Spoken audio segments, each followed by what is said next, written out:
all throughout this class. Okay, so there we go. So let's get started at section 12.6. And what I told you the other day is that if you can find a way to make new carbon-carbon bonds in organic chemistry, it's a good way to gain some notoriety in the organic chemistry community. And Victor Grignard did that when he invented what are called Grignard reagents. And Grignard reagents are often, not always, but often used in the synthesis of alcohols. And that's the subject of this chapter.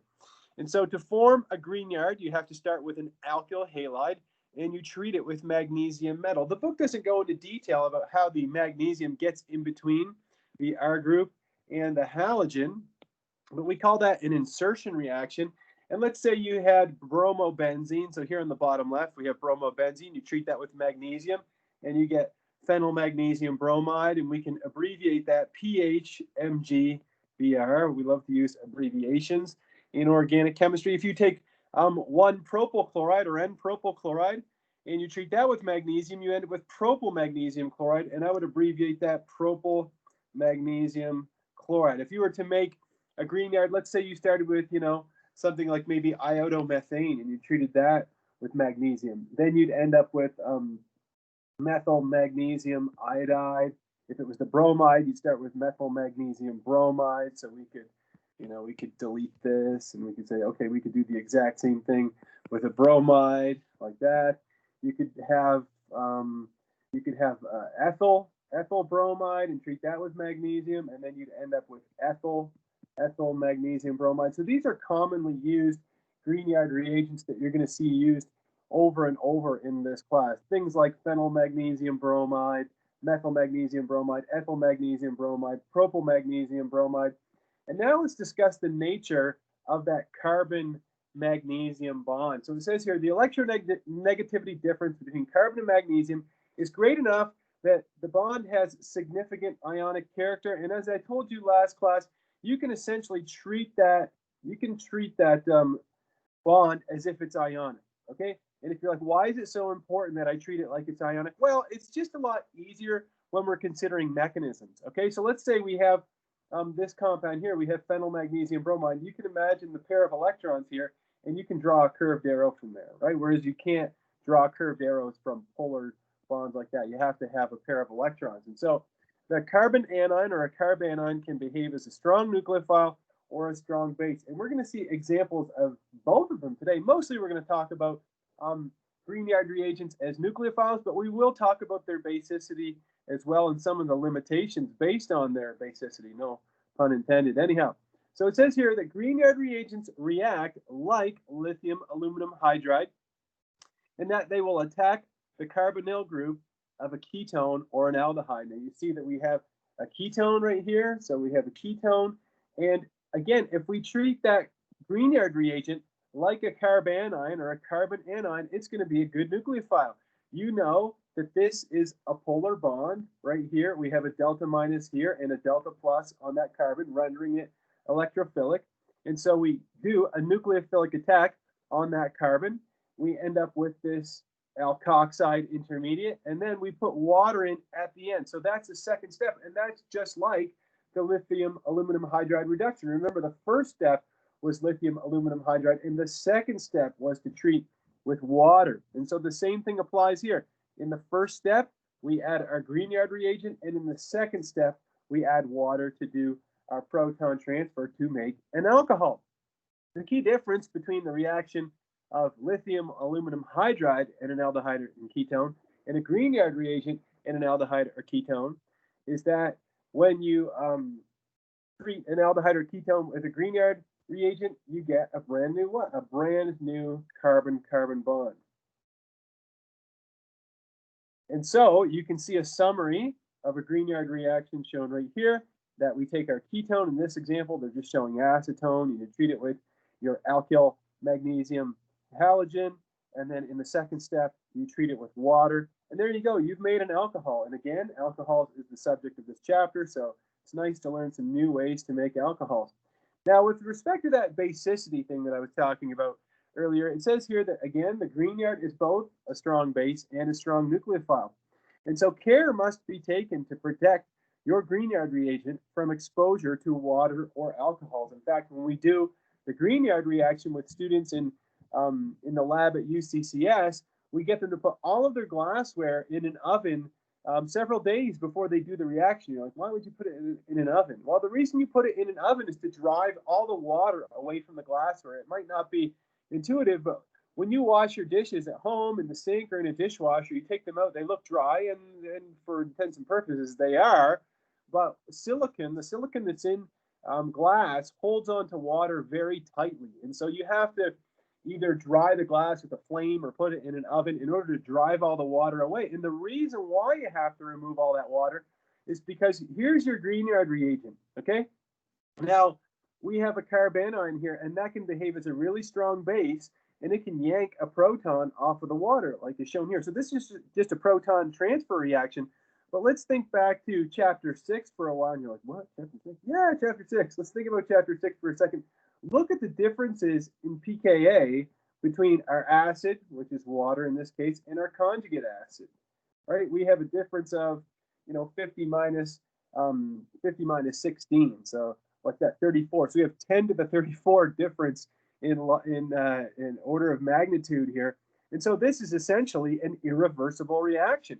And that is why when you're doing Grignard chemistry, and Grignard chemistry is very common in organic chemistry, like I told you the other day, I guarantee there's somebody in this state somewhere who's firing up a Grignard reaction right now.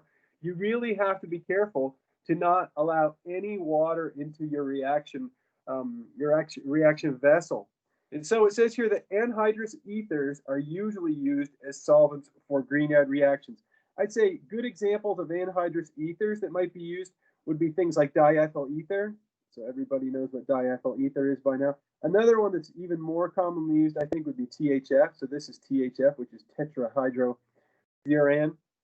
Anyhow, so there you go. So that's why you have to be really careful. One cool thing about living in Colorado is I've done some Grignard reactions since I lived here. And since there is a little less moisture in the air, I think that running Grignard reactions might be a little bit easier here than, say, if you lived in the Boston area or something where it's a lot more humid. Anyhow, here are some examples of Grignard reactions, and I have my notes in front of me, and the only thing I wrote on this page was memorize, okay? So you have to know what's going to happen when you treat a ketone, an aldehyde, or an ester with a Grignard reagent. So here's an example of a ketone. This is called cyclohexanone. You treat that with methyl magnesium bromide, and you end up with your methyl group, again, attacking the electrophilic carbon, and you end up with a tertiary alcohol in this case. And the next one shows you the reaction between, this is called pentanal, and methyl magnesium bromide, and you end up with a secondary alcohol in this case, okay? And the last one here is a bit of an anomaly, okay? So that's the reason why the ketone and the aldehyde are at the top, is because this one shows the reaction of an ester. And the conditions for the reaction between an ester and a Grignard are a little bit different in that you have to use excess of the Grignard reagent. So here we write excess methyl magnesium bromide, and if you just want to shorten that to excess, that works for me too. Okay, now not only do you treat the ester with excess of the Grignard reagent, but you see that you're going to add not one methyl group, but you're going to add two methyl groups, okay, and that's why you need excess, okay? You also end up producing the alcohol from this portion over here, and we're going to take a look at that mechanism. I think I don't remember if I have it in the slide or not. I know it's shown in the book. Yeah, it's shown in the book, and I left it out. And the reason why is because I probably wouldn't get you to draw that. But anyhow, so you have to have these three reactions memorized and know what the heck is going on. Now, I know that each one of you has read the textbook multiple times before showing up the lecture this morning, so we can walk through these questions with relative ease. But it says here, show how you would use a Grignard reaction to prepare each compound below. So let's start with B. Okay, let's start with B. And there's a few ways that we could, there's two ways that we could do this reaction, right? You can see that we have a methyl group, and we have a 1, 2, 3, right? We have a propyl group here, okay? All attached to this carbon right here, the carbonyl carbon. Okay, so that means I can treat an aldehyde or a ketone with methyl magnesium bromide, or I could use propyl magnesium bromide. You just have to figure out which one you want to use. So let's delete all that. And let me start by showing you an example, okay? And then hopefully it will become abundantly clear. Okay, so if I wanted to use methyl magnesium bromide, right, as my Grignard reagent, well, then what would I start with, right? I would start with, let's just think retrosynthetically, 1, 2, 3, 4, 5 carbons, okay? And then I have my oxygen here, but that would be a ketone, right? It would be this compound, which is called 2-pentanone. Again, we haven't looked at the nomenclature of aldehydes or ketones yet. And so then what you would do is you would take that molecule, 2-pentanone, and you would treat it in the first step with methyl magnesium bromide. Now, you can just write CH3MGBr, that's totally fine. But as your instructor, I'm going to walk through the mechanism here a little bit. Okay, so you're going to get a nucleophilic attack like this. Okay, put in our lone pairs. And then this pi bond is going to break because we can't have a carbon with 5 bonds. And so let's draw what the intermediate would look like. Look, we're going to have 1, 2, 3, 4, 5. We're going to have our oxygen with 3 lone pairs, so it's going to have a negative charge, but we're also going to have that other methyl group, and I could even draw that in blue, right? So we have that other methyl group there, right? And then in the last step, what we're going to do is we're going to treat that with H2O, and there we go. And so we're going to abstract a proton like that, and then we're going to end up with the product, right? 1, 2, 3, 4, 5, 6. There we go. All right, there we go. So that's one way we could do this problem. Okay, that's one possible way of doing this. Another option would be to, I'm going to delete this, would be to add propyl. To add propyl magnesium bromide. Okay, and then what would I be starting with? Well, I'd be starting with a compound that's a ketone with 3 carbons. And so if I was going to do that, you'll have to forgive me here. I'm going to draw my retrosynthesis error, which doesn't look great, but anyhow, I'd start with this compound. Okay, this is called acetone. Okay, and then I would treat that with, in the first step, propyl magnesium bromide, or number 2 here. Anyhow, propyl magnesium bromide. So 1, 2, 3 propyl, and then I'm going to put MgBr like that. But again, I can think about this as being an ionic bond, so I'm going to erase that, and I'm going to put my lone pair here. Okay, like this, and I left out my positive charge over here. Anyhow, there we go. And so now I'm going to get my nucleophilic attack like this, okay? And then let's draw what that would look like. I'm kind of running out of space here. But you would end up with 1, 2, 3, right? Let me draw it the way it's drawn there. Make it 1, 2, 3, and then we have a bond to the carbon, right? That's this carbon right here. It's got 2 methyl groups. And now it's going to be an alkoxide. Then we're going to treat that with H2O in the second step, and we're going to end up with the product. Okay, so that's how we would do. That's how we would make that compound. Now, this is a perfect example of a question where there's more than one possible answer. Okay, so if your friend said, "I'll treat this ketone with methyl magnesium bromide and then water," that's perfectly acceptable. And let's say you said, "I'll start with this acetone and I'll treat it with propyl magnesium bromide." Perfectly acceptable. Both of those are perfectly acceptable. Okay, so I'm going to erase all this, and let's take a look at C, and then we'll move on from there. Let's give C a gander. Delete. Okay, so if we wanted to make C, okay, this one there's really only one way to do it. Okay, in fact, there is only one way to do it. Okay, and if we look at this part of the molecule here, right, you can see you have 1 carbon that's got 2 hydrogens attached to it. And so if we took propyl magnesium bromide, right, and we treated it with a compound that only has 1 carbon, an oxygen, 2 hydrogens, and then we have a double bond like this, okay? That's called formaldehyde, and I know you've all heard of formaldehyde. And so if we were to treat that with propyl magnesium bromide, okay, in the first step, and water in the second step, right, then we're going to end up with, we're going to have our propyl, 1, 2, 3, and then we're going to have this carbon, okay? With our oxygen, we're going to have 2 hydrogens, okay, which we leave out, but anyhow. And then the second step, it's going to protonate like that. Okay, so in the interest of time, we'll keep moving. Give me a thumbs up if you think you could do one of those with a little bit of practice. A minute amount of practice. I don't know where my students are. Am I in the wrong place here? Dun, dun, dun, dun, dun. I must be, because you're all replying. Let me go over here and see if I can find the chat. Da, da, da, da, da. There we go. All right, great. Okay, let's see who's here. Andrea, Chris, Sean, Yvonne, Eric. Good group. All right, perfect. Thank you. All right, well, let's move on from there. And let's talk about the protection of alcohol. So this goes back to that whole basicity thing. Right now, this is a hypothetical Grignard reagent. Okay, so this couldn't exist. Okay, it says right here, cannot be formed. Okay, so we'll put that out as the disclaimer right away. You're like, that doesn't look right, Mr. Deon. Well, it's not. Okay, that couldn't happen. But you even see the word incompatible here on the slide. So if you were to take this bifunctional compound, right, this is an alkyl halide and an alcohol in the same compound, and you were to treat that with magnesium, right, you get your insertion here to make your alkyl magnesium bromide. But what's the problem, right? Remember, I told you that not only is a Grignard reagent a good nucleophile, it's also a strong base, okay? So what's going to happen is that the carbanion here, okay, that carbanion is actually going to be able to remove this proton, which is acidic, or acidic enough to be pulled off, okay?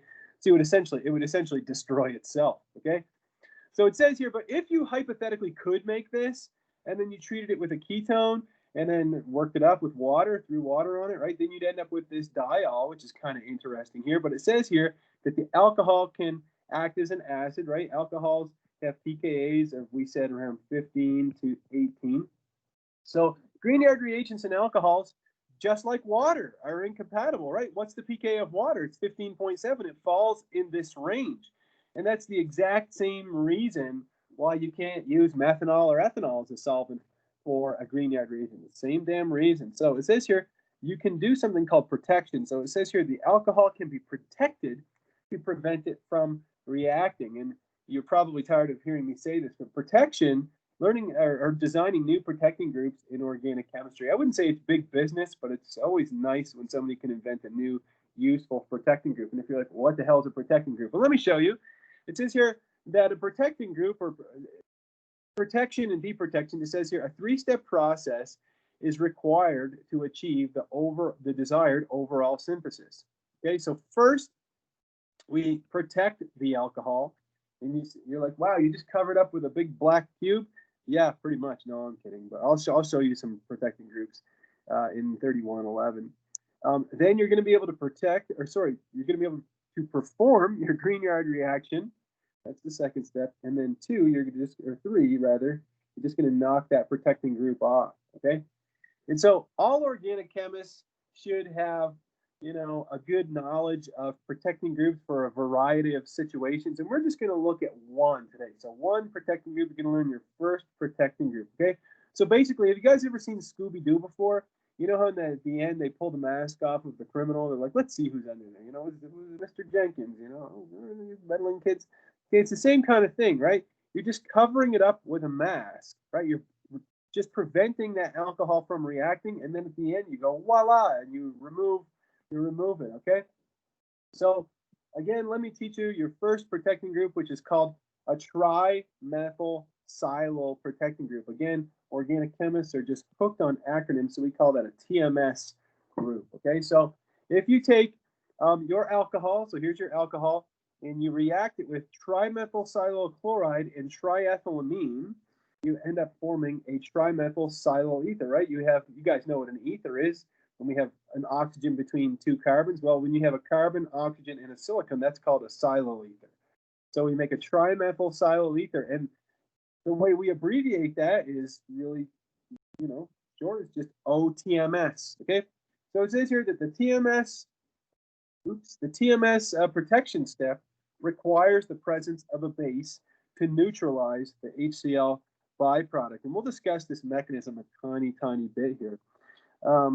So again, what you do is you take your alcohol, okay, here's your alcohol, you treat it with trimethyl silyl chloride, that's the Lewis structure shown here, or part of the Lewis structure, and you also have triethylamine in the flask, so this is called triethylamine, okay, and then you end up with your silyl ether, and you end up with this, so this is triethyl ammonium chloride, which is H2O soluble. And I know that you know you don't work in a lab for a living, but just to give you a heads up on why that's so great is that you can extract that, right? Because this, right, your organic compound is going to be soluble in organic solvents like maybe THF or ethyl acetate or something like that. And the salts are going to be water soluble. And so you can separate them really easily and get this compound pure. So it's a really beautiful, synthesis. So you have to be aware of this reaction and you have to be able to write up these reagents. So here you would put TMS chloride, and triethylamine. Okay, triethylamine is nothing more than a nitrogen with 3 ethyl groups around it like that. Okay, sometimes we abbreviate it TEA. Okay. I don't think our book ever uses that acronym, but it's out there, somewhere out there in the ether. All right, anyhow, the mechanism, I don't even know why he brings this up in our textbook. I've never seen a question about it, or if there is one, I didn't notice. But I guess it's kind of cool. It's kind of a cool reaction. What it's saying is this step right here, the very first step, okay? So if you take the alcohol and you treat it with TMSCl, it's what he's getting at is that you get a nucleophilic attack like this, okay, and loss of leaving group. And you're probably thinking like, hey, Mr. Deon, that's a tertiary silicon, right? It's got 3 methyl groups attached to it. Like that's way too sterically hindered. Well, in fact, it's not, okay? And the reason why it isn't is just based on the size of silicon, okay? It says here that evidence suggests that substitution at the silicon atom occurs by an SN2. And the reason why is because silicon is further down in the group, and you know that atomic size increases as you go down a group. You have a higher principal quantum number. And so since silicon is much larger than carbon, it's more open to backside attack, okay? Anyhow, I've never asked a student about this. This is more of an FYI thing. And just to show you that, you know, of course, you guys are all science students. You're all fully aware that science isn't always cut and dry. You can't follow every, rule. As one of my students put a meme up, one of you guys, I don't remember who, but put a meme up last spring, and it said something like, chemistry is learning all the rules and then the exceptions to all of those rules. Anyhow, so you remember the reveal step, right? When you remove the protecting group? Well, there's a couple of ways you can remove a silyl ether, like a TMS ether. You can either just put dilute acid on it. In fact, TMS ethers are pretty labile. If you treat that with HCl, I mean, probably even 2 molar or something, it's gonna knock that off. But a better way of doing it, in my opinion, is to use a fluoride ion. And you're like, well, where would I buy where would I get a fluoride ion? And the answer is a fluoride ion to remove a TMS ether is found in TBAF. Okay, so which is tetrabutyl ammonium fluoride. So, Mr. Deon? Yeah, go ahead. Can you just kind of go back and explain why we would need to do that protection step? Yeah, I'm going to talk about it even more. I'm going to talk about it even more on the next slide. Oh, okay. So I'll explain it in even more detail. Okay, so to remove the TMS ether, you would use TBAF or fluoride. So let's say, if you were writing out a reaction sequence, I don't know why in the hell you would do this, but if you start with an alcohol and you treat it with trimethyl silyl chloride and triethylamine, okay, you end up with your silyl ether. And then if you were to treat it with TBAF, which is tetrabutyl ammonium fluoride, you'd go back to the alcohol. Again, that's a time waster. I don't know why a person would do that. But anyhow, TBAF, it comes in a solution, and THF, it's really easy to handle. So TBAF is actually a very nice reagent. Now, to answer your question, Yvonne, so here's why the hell you would do this, okay? This is why protection is such a big deal. And in fact, if you were to Google, I could try it myself. See here, do I know how to use Google? Theodora Woods? Is that it? No, doesn't come up. Anyhow, there's a famous book in organic chemistry called Protecting Groups in Organic Synthesis, or Protecting Groups in Organic Chemistry, because there are literally hundreds of, if not thousands of, well, let's say hundreds of protecting groups out there. And so the reason why protecting groups, right, why we had to learn this TMS chloride and TBAF thing, or let's say you had this compound, okay? There's no reason why this compound can't exist. You could have I'm sure it's a liquid at room temperature. You could measure it. You can determine the density of it, right? You could use it as a reagent, okay?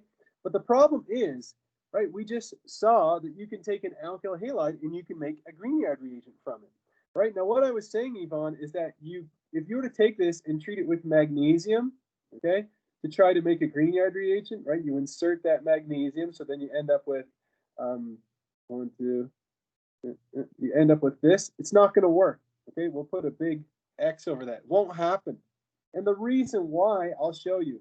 So if we draw the carbanion, right? So if we put in the positive and we draw the negative charge here, what's going to happen is that carbanion is basic enough that it can actually just rip this proton off like that. And then you've destroyed this, okay?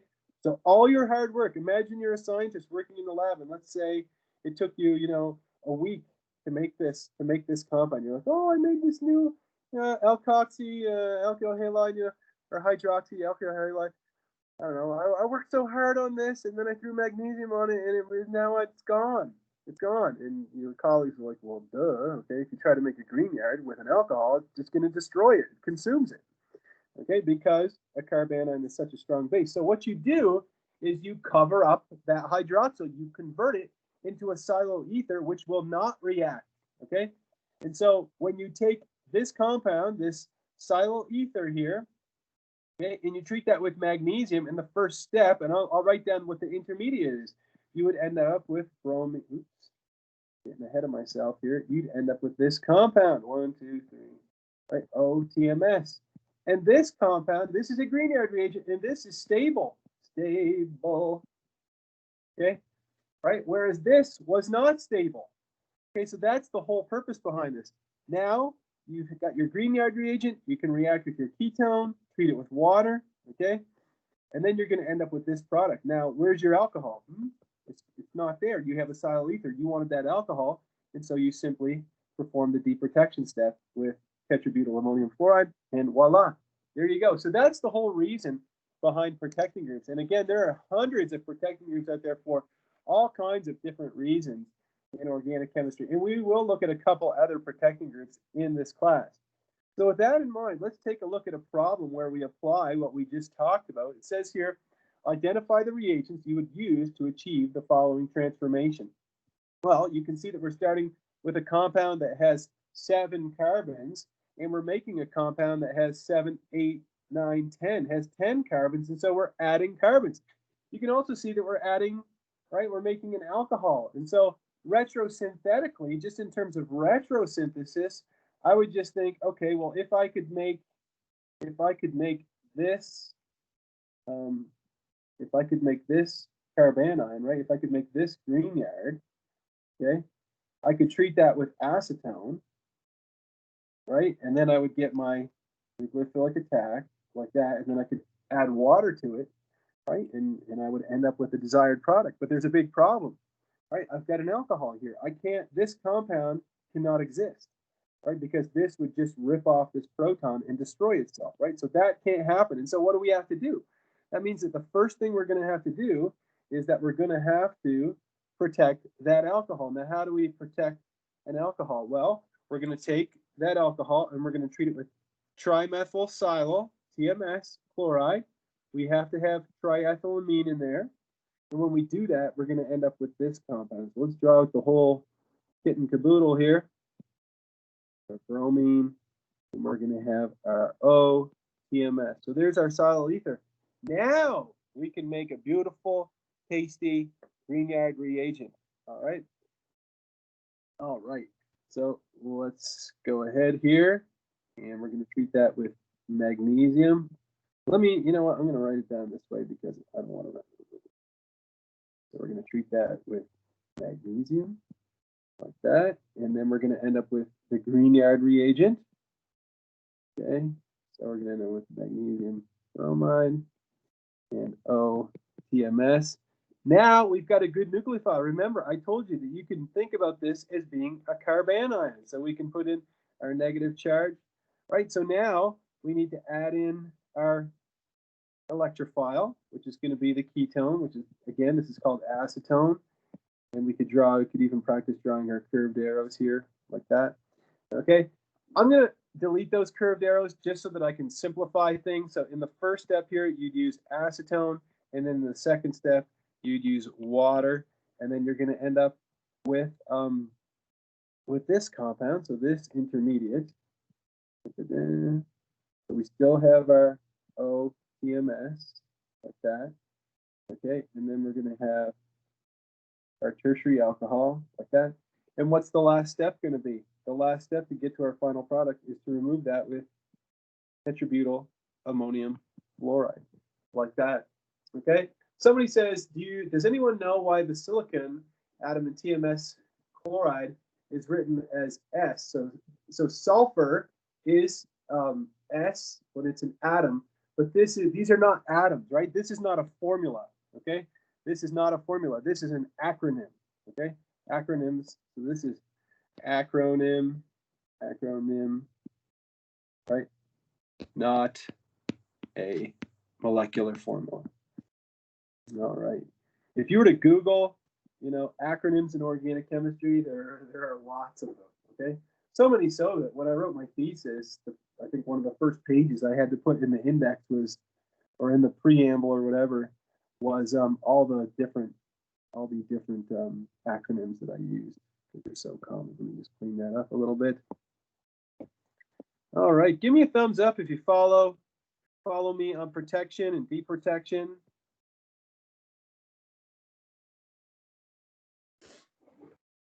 It's not simple, but it's pretty cool. Okay. All right, great. Thanks, Ashley. Thanks, Caitlin. Perfect. All right, wunderbar. Good. All right, we're going to skip section 12.8 and we're going to move ahead to section 12.9. I'm going to go through this relatively quickly because you've already seen most of these reactions. They're kind of, or the first couple reactions, I guess you've seen. So a few of them are rehashed. So we could call section 12.9, we could call it a little bit of old, a little bit of new. So again, some reactions you've seen and some will be new. So I'll slow down on the ones that you haven't seen and I'll go a little quicker to the ones you have seen. So the very first one where it says a tertiary alcohol can be converted to an alkyl halide with a hydrogen halide like HBr.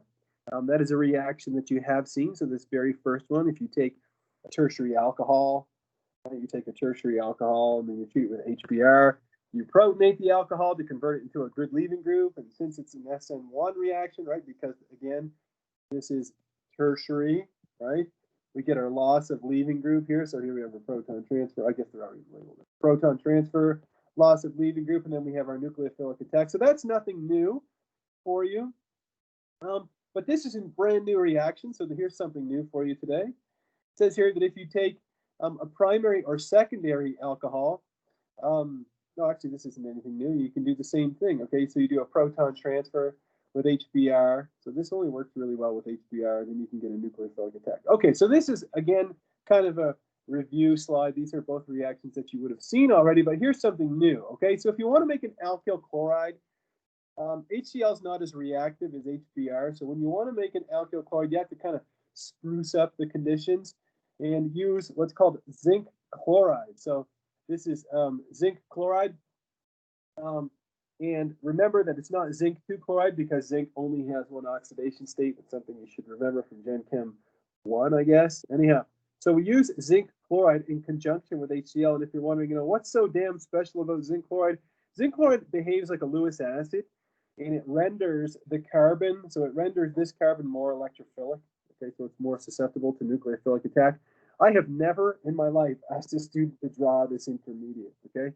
But I have lots of students who have inquiring minds and are just like, well, why the heck does that happen, right?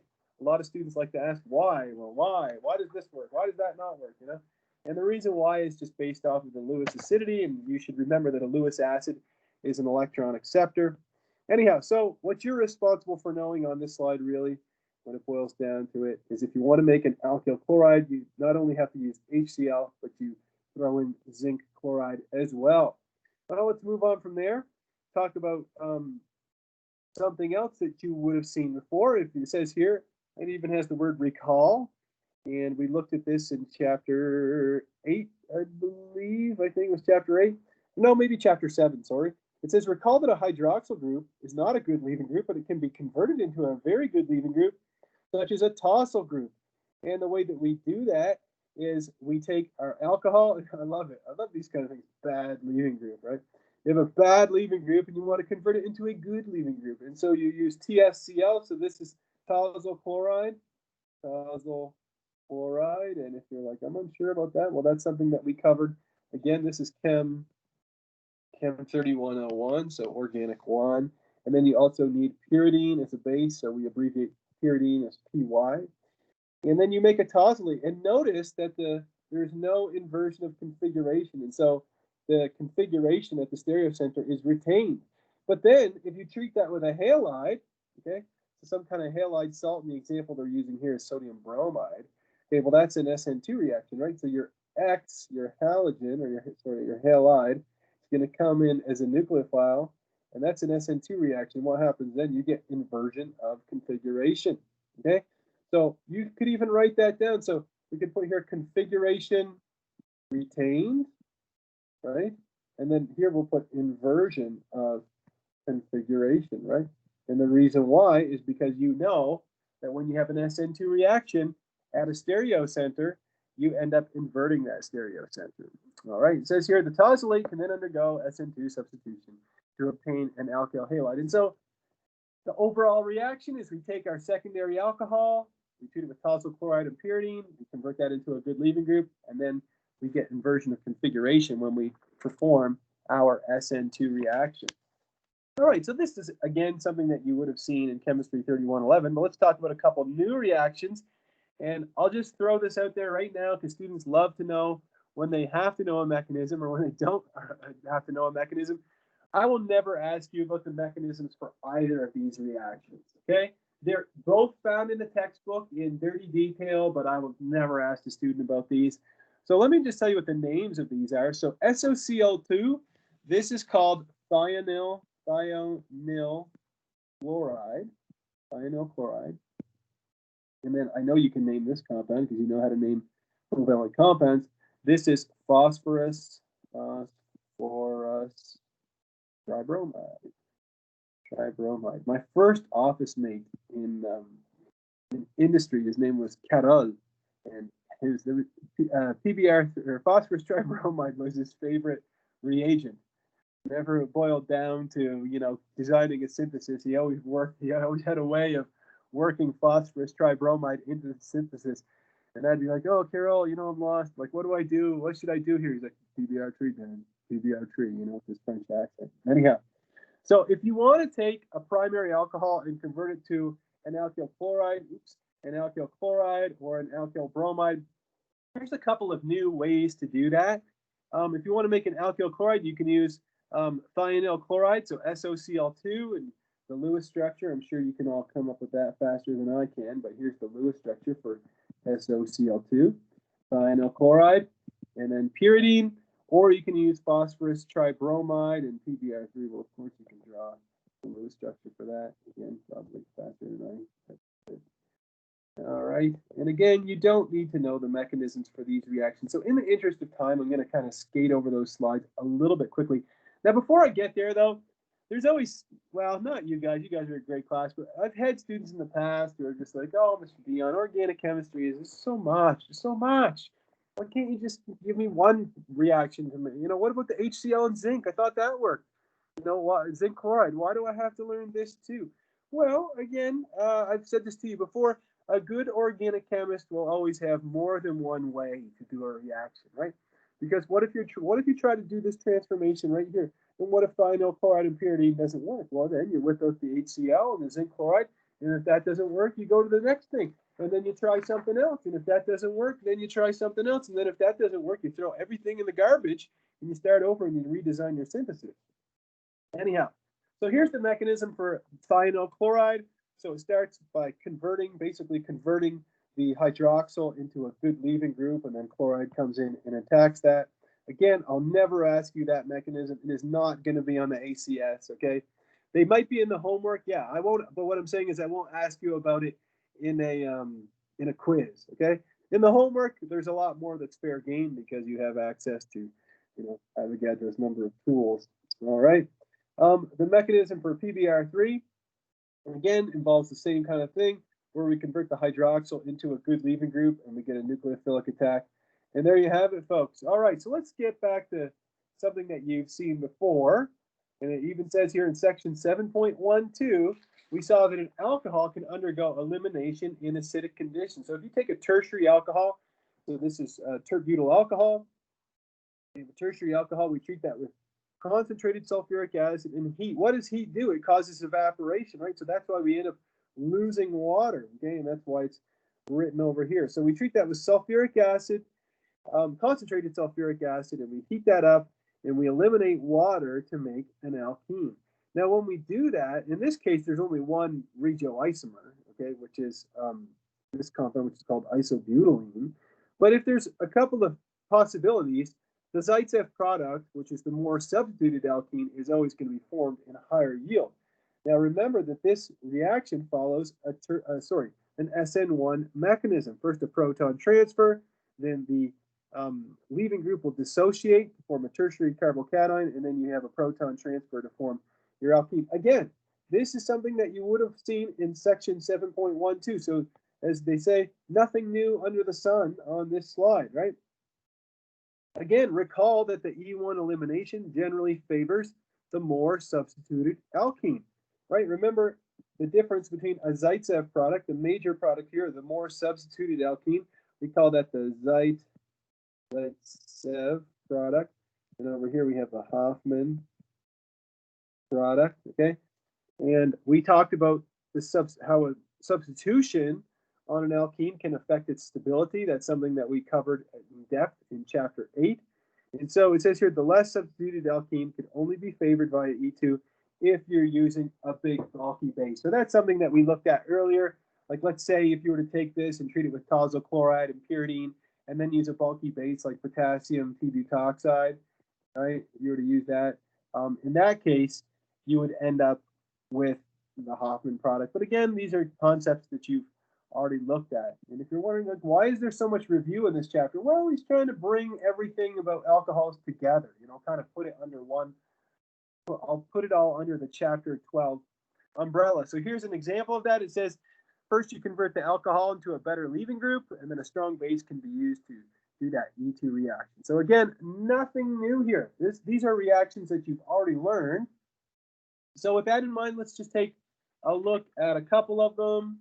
I guess the reaction with thionyl chloride and pyridine and PBr3, those are new.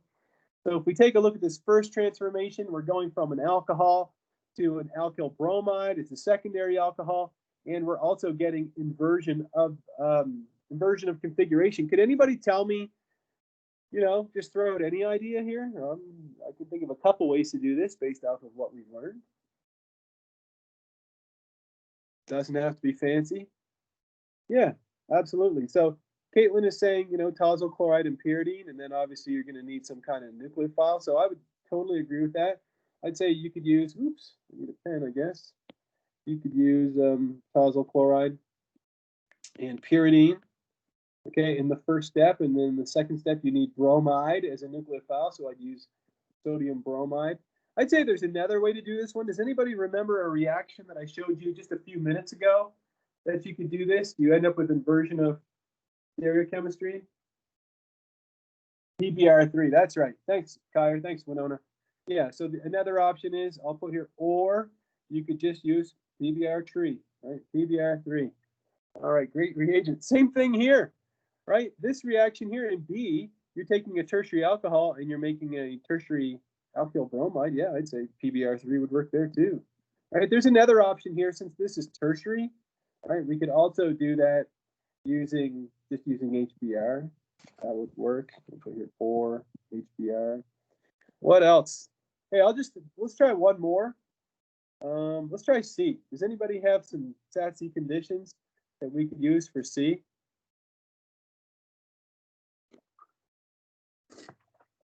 So Kyer says, what about inversion? Why does inversion not matter in B? Why does it not matter? I'll ask you, Kyer, is this a stereocenter? Is that a stereocenter? Is this a stereocenter? Is that a stereocenter? Right? And the answer is no. Right? It's not a stereocenter because you have two methyl groups. Whenever you have two groups that are identical, it's not a stereocenter. So inversion doesn't even come into the conversation in B. That's why I left it out. All right, let's get back to C. Does anybody have some ideas for C? What we might do? Sorry. Oh, sorry. Say it again. The tosyl chloride and the pyridine. Yeah, I'd buy that. Yeah, first would be to treat it with tosyl chloride and pyridine, and then in the second step, you're adding chloride, and so I'd use sodium chloride. That would work. Another one that we just learned. Does anybody have the second one? I realized that you just learned the reaction.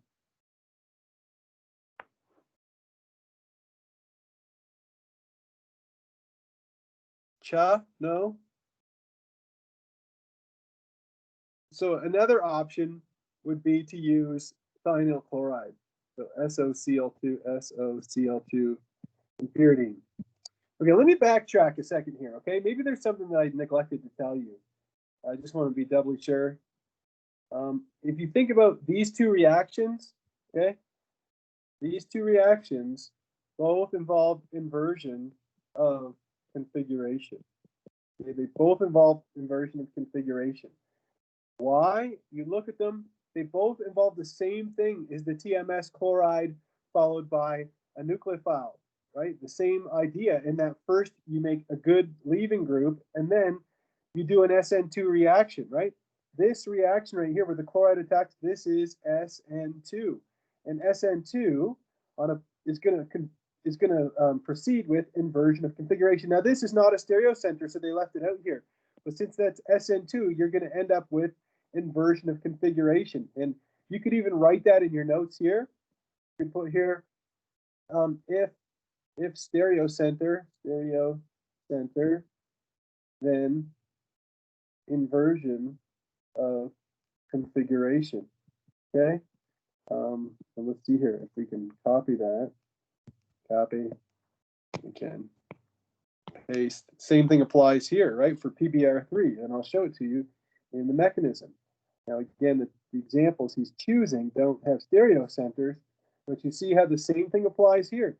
You're taking the alcohol, converting it into a good leaving group, right? And then this reaction here, this is just an SN2, right? It even says it right here. So that's going to proceed with inversion of configuration. So inversion of config. And again, that's only when there's a stereocenter.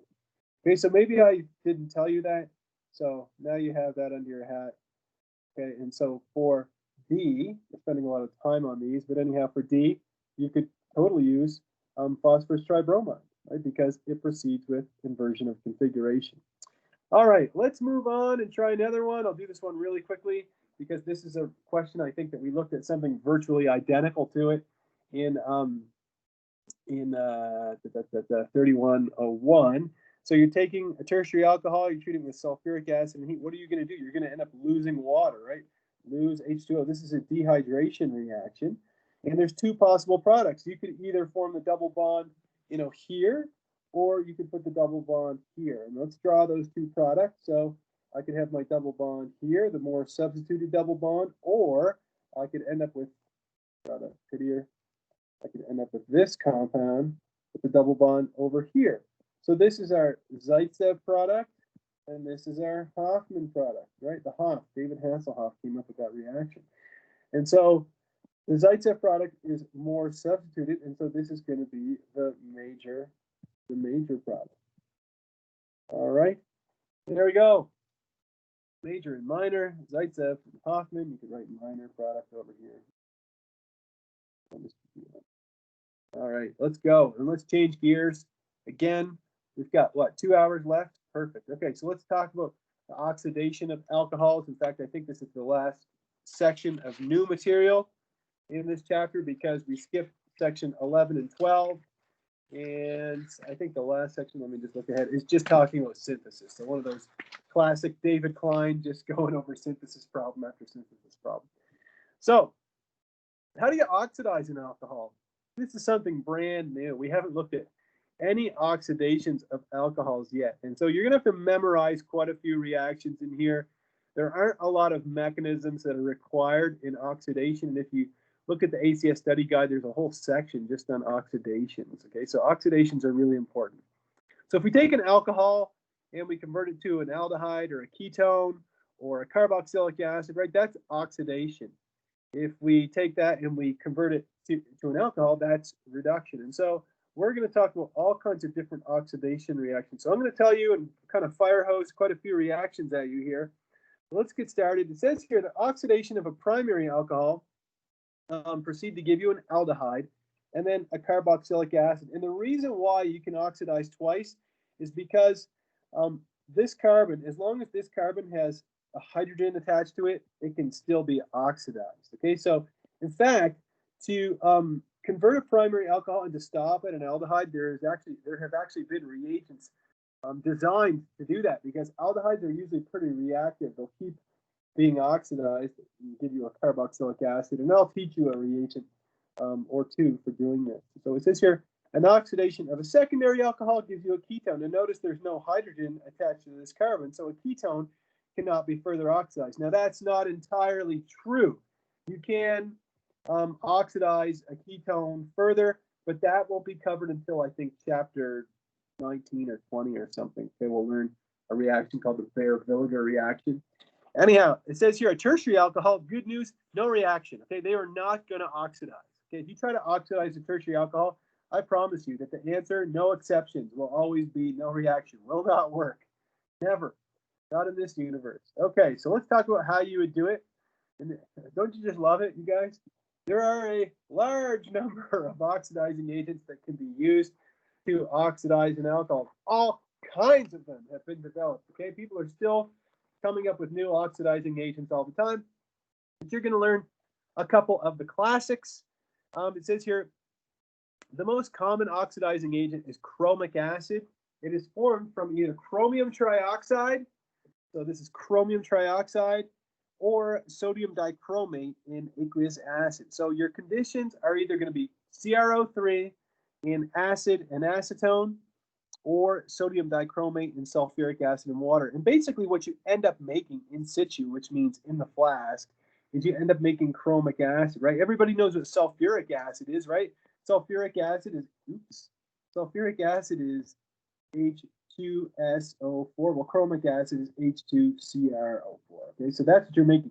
Chromic acid is called the Jones reagent. So if you were to Google Jones oxidation, you'll probably find all kinds of articles about it. The reason why Jones oxidation is so popular, I think, is probably because it's cheap. These chromium reagents are really cheap. The problem with these is, you know, and I don't know if our book mentions this or not, I'd have to double check, but the problem that I have with Jones chemistry is that it's cheap, but it oxidizes the hell out of everything, okay? Everything it sees, like, it's not very, you're like, what do you mean, Mr. Deon oxidizes the hell out of everything? What I'm saying is it's not very selective, okay? So every time I've tried to do Jones chemistry, except for literally one time in my life, okay, in the year, in like 1999, I did a reaction, I never forgot it, because it worked so well. But if you have anything else in the molecule that's even remotely sensitive, I find that Jones is kind of a runaway train, okay? But it's still very popular, so hey, what do I know, okay? I'm not the boss of organic chemistry at all, okay? So the way that the Jones oxidation works is you end up making a chromate ester, and notice that they don't even show any curved arrows for this part. You end up with a chromate ester, and then water comes in and abstracts a proton, and you lose these chromium salts, okay? So another problem that I have with Jones chemistry is you end up making chromium waste. The chromium waste is, you got to be careful with that. That's a metal, okay? So you can't just dump that down the drain. So that's another problem. Another thing about these chromium reagents is I think, and this is again something I'd have to double check, but I think they're carcinogenic. And so, yeah. So, and if you're like, well, geez, Mr. Deon, you're damning with pretty faint praise here. Okay, let's back up. I'm kind of giving you my personal opinion on these, okay?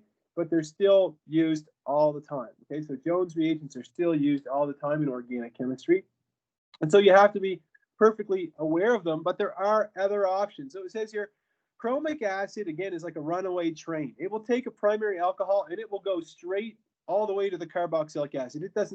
it's, it doesn't stop. But there is a beautiful reagent called pyridinium chlorochromate that does have chromium in it, but it is a very nice reagent. You put it in methylene chloride or dichloromethane, both mean the same thing. Okay, you put it in dichloromethane, and it can oxidize a primary alcohol. It's pretty gentle. It will just take that primary alcohol on a ride and produce the aldehyde, and it will not make a carboxylic acid. Okay, and the nice thing about PCC, which is pyridinium chlorochromate, pyridinium chlorochromate, is that it's a red solid. It can be handled in the air. It's not moisture sensitive. You literally just dump it in your reaction, followed by TLC. Very, very nice reagent. And you can imagine that this reaction would be really easy to follow by TLC because there's a big difference in polarity between an alcohol and an aldehyde. So a new fun reagent for you, which is PCC, pyridinium chlorochromate, and dichloromethane as a solvent.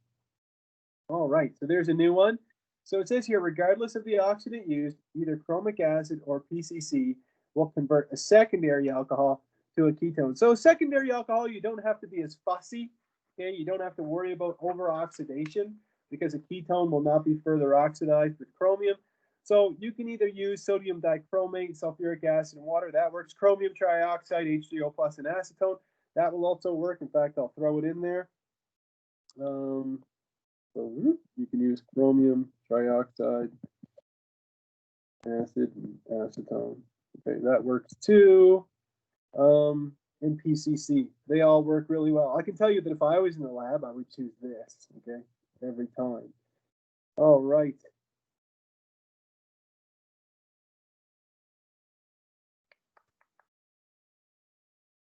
I think that the way you do it is you start, now this has got nothing to do with, I'm just kind of taking a break here from lecturing.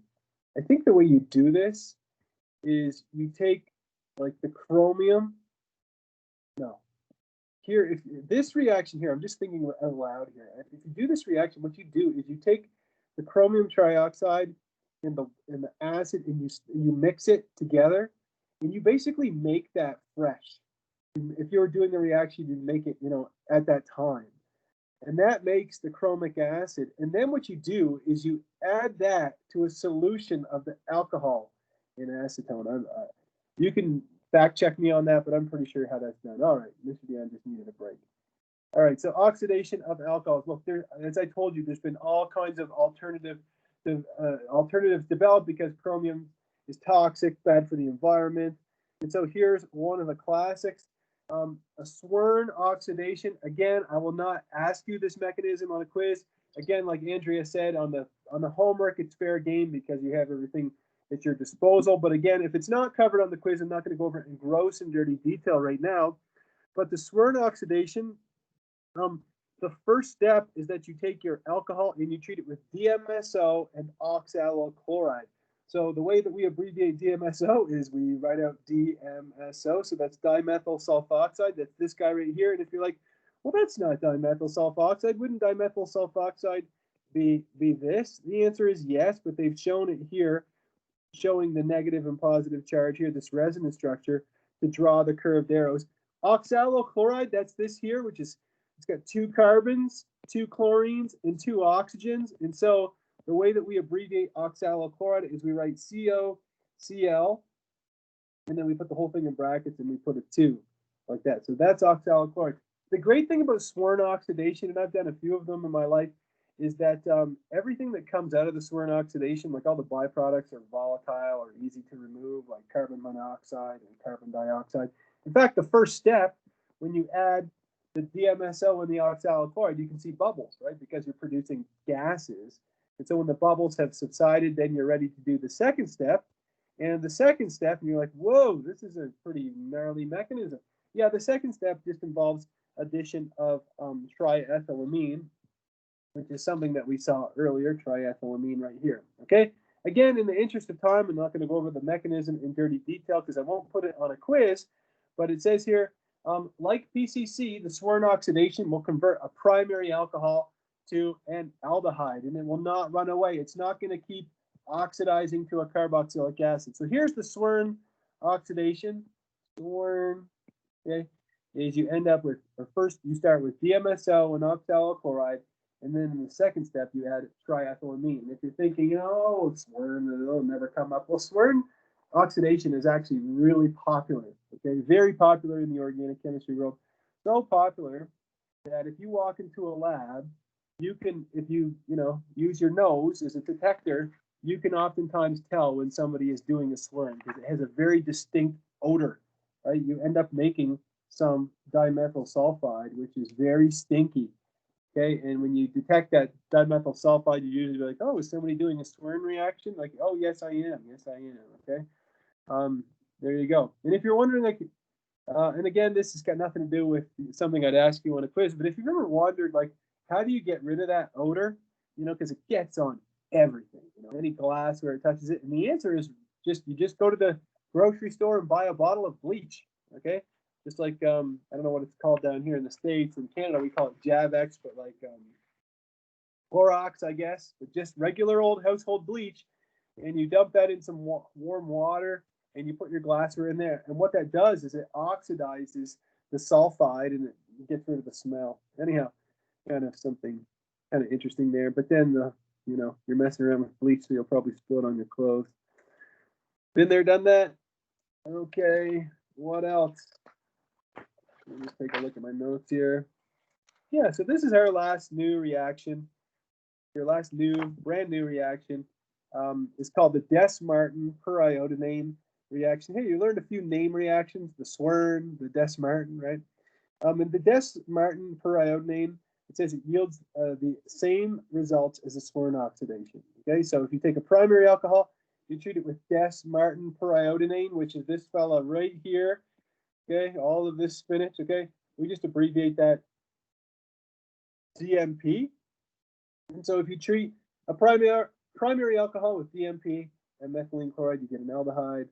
If you treat it secondary alcohol with DMP and methylene chloride, you get a ketone. Okay, so lots of new reactions. Again, the full mechanism isn't even provided in here. It just says that it's believed to proceed through this intermediate. So basically, you end up with what's called a periodinane, and that undergoes a rearrangement to give you your aldehyde if you have a primary alcohol and a ketone if you have a secondary alcohol.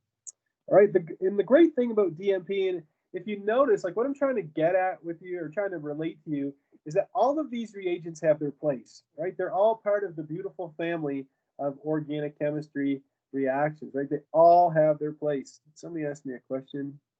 What was it?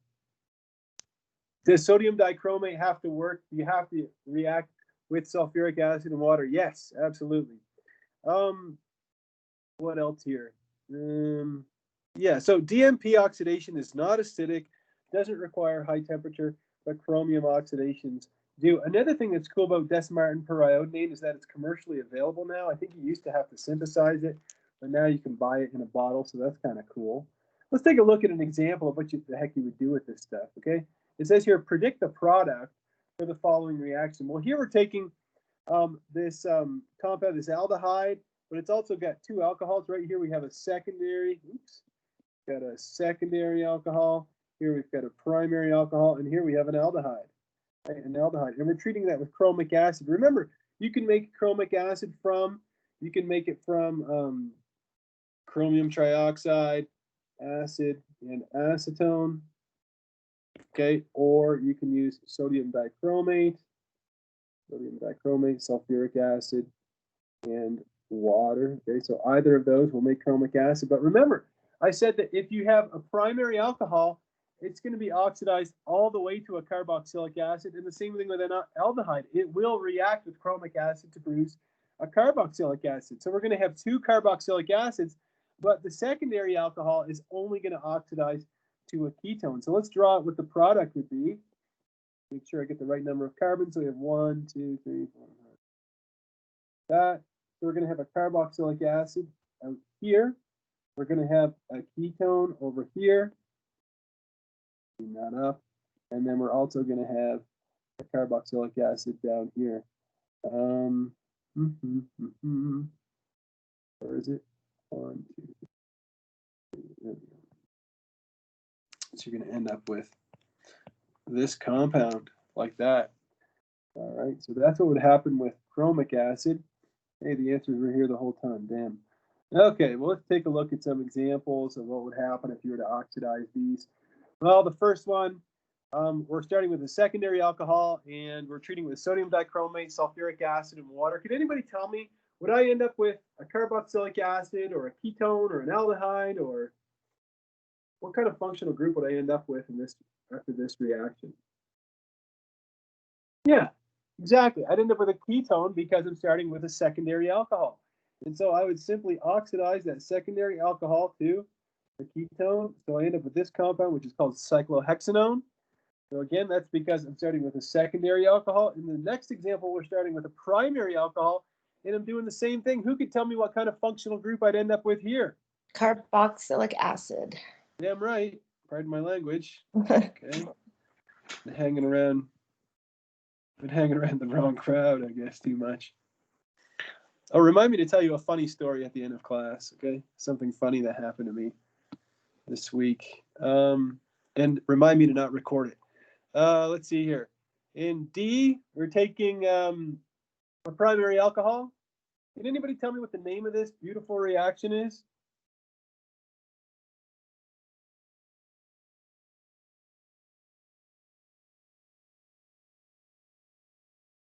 Can anybody tell me the name of this reaction? Taking DMSO and oxalyl chloride in this first step, and then triethylamine. And thank you, Andrea. Exactly. This is the Swer oxidation. Yeah. You know what? And if you're really curious about the history of the people that design these reactions, you can just look them up on Wikipedia, and I'm sure there's all kinds of information on there about a Swer. But remember, a Swer oxidation is not going to make a carboxylic acid, right? It's just going to stop that oxidation at the aldehyde. And so we're going to end up with this, and then we end up with that. So this is called cyclopentane carbaldehyde. All right. Let's see. The next one. Who could tell me the name of this reaction? DMP. Does anybody remember that one? You can unmute your mic if you don't want to type it out. DMP. Like Des Martin or? Darn right. Good old Des and good old Martin. Des Martin. My organic chemistry textbook when I was where you are didn't have the it didn't have the Swer in it. It had the Des Martin, but it didn't have the Swer. So I had to learn that in third year organic chemistry. All right, anyhow. There we go. So we're going to oxidize the primary alcohol. We're going to oxidize that to an aldehyde. And so we'll put in an aldehyde like this. Like that. And then the aldehyde on the other side is going to remain untouched. Right? We're not going to oxidize an aldehyde any further with a Des Martin reaction. All right, some really cool stuff, and that brings us to 909. I've taught this chapter many times at this university, and so I'm fully aware that it always ends up boiling like right down to the wire with this chapter. It always, comes right down to the end of everything. So you can read section 12.11, especially all of you who are interested in taking biochemistry. The whole oxidation of phenols thing, Dr. Anderson and I don't cover that, and I'm going to have to just let you do section 12.13 kind of on your own. But the good news is that section 12.13 is just a review of all of the reactions that we've covered thus far. And if, every once in a while I get a student who's just dying for a summary, okay, and there's a really good summary right here. Okay, so these are some of the reactions that you would have learned in this chapter, as well as some other reactions. So here's a bunch of stuff that you need to know. And of course, there's more than this that we've learned. Well, this is a pretty good summary, okay? And so what you might want to do today is you might want to practice reactions like this, where, you get some practice on memorizing your reagents. And then, let me see, I had some examples. I had a few examples in here. Practice your Grignard chemistry. What else, right? So these are some good examples of some problems you might want to look at. In fact, let me see here. Take a look at one of them.